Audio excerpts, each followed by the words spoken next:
તો કેમ છો ખેડૂત મિત્રો? મજામાં છો? હું પણ મજામાં છું. હું છું પીએમ ડોડિયા વેજોદરી. ઉત્તમ ખેતીમાં આપ સર્વે ખેડૂત ભાઈઓનું સ્વાગત છે. તો ખેડૂત મિત્રો, આજે આપણે વાત કરવાની છે કપાસમાં થતા નિંદામણનાશક વિશે. તો ખેડૂત મિત્રો, વધારે પડતા વરસાદને હિસાબે કપાસની અંદર અત્યારે નિંદામણ ખૂબ નીકળી ગયા છે. એટલા નીંદો એટલા ખૂટતા જ નથી, બરાબર. તો હવે મોટા ભાગે તો શું છે, હાથથી નિંદામણ કરી લેવું જોઈએ. પણ ન પહોંચાતું હોય તો આપણે કેમિકલવાળી દવા છાંટીને પણ નિંદામણનો નાશ કરી શકીએ. તો આજે આપણે લાંબા પાનના નિંદામણનો નાશ કેવી રીતે કરવો એની વિશે ટૂંકમાં માહિતી આપવાની છે. તો ચાલો જાણીએ. તો વધારે પડતા વરસાદના હિસાબે નિંદામણ બહુ થઈ ગયા છે, બરાબર. તો હવે એને રાસાયણિક દવાથી આપણે એનો ઉકેલ લાવવાનો છે, કારણ કે દાળિયા ધાયરા મળે નહીં. એટલે ના છૂટકે આપણે કેમિકલવાળી દવાનો ઉપયોગ કરીને નિંદામણ નાશક કરવું પડે, બરાબર. તો ચાલો આપણે જાણીએ આજે એક એવી દવા વિશે જે ધર્મસ કંપનીની છે.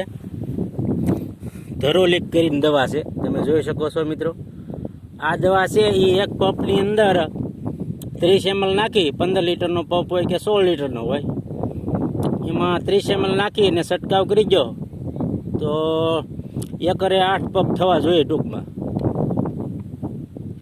તો 250 ml હોય તો 2 વીઘા 2.5 વીઘા 1 એકર સુધીમાં થઈ રહે. તો તમે આ 30 ml નાખીને છંટકાવ કરો તો 5-6 મણમાં બધું નિંદામણ છે જો આ મોટા ભાગનું સાફ થઈ જશે, બરાબર. લાંબા પાનવાળું, કાળિયું હોય, ખારિયું હોય, હાંબો હોય, એ બધું જે લાંબા પટ્ટીનું લાંબા પાનનું જે નિંદામણ આવે નાશ થઈ જશે, બરાબર. તો ખેડૂત મિત્રો, આનું રિઝલ્ટ સારું છે. ધર્મસ કંપનીનું છે. આપણે કોઈ કંપનીની જાહેરાત નથી કરતા, પણ આપણે ખેડૂતોનો ફાયદો થાય, ખેડૂતોનું હિત થાય એવી વાત કરવાની છે. તો મેં આ દવા લીધી છે અને 30 ml એક પંપમાં નાખીને છંટકાવ કર્યો છે, બરાબર. તો આ ખડ છે એ તમને 5-6 દિવસમાં સદંતર બળી ગયેલું જોવા મળશે. તો ખેડૂત મિત્રો, નિંદામણનાશક દવાનો ઉપયોગ કરો. બને ત્યાં સુધી હાથથી નિંદામણ કરી લેવું, ને ન થાય એવું હોય તો પછી આવી આપણે દવાનો છંટકાવ કરવો પડે, બરાબર.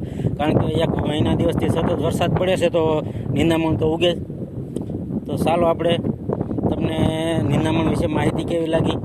જો વિડીયો સારો લાગ્યો હોય તો આપણી ચેનલ છે ઉત્તમ ખેતી, એને સબસ્ક્રાઈબ કરી દેજો અને વિડીયોને લાઈક કરી દેજો. પીએમ ડોડિયા વેજોદરી. બાય મિત્રો.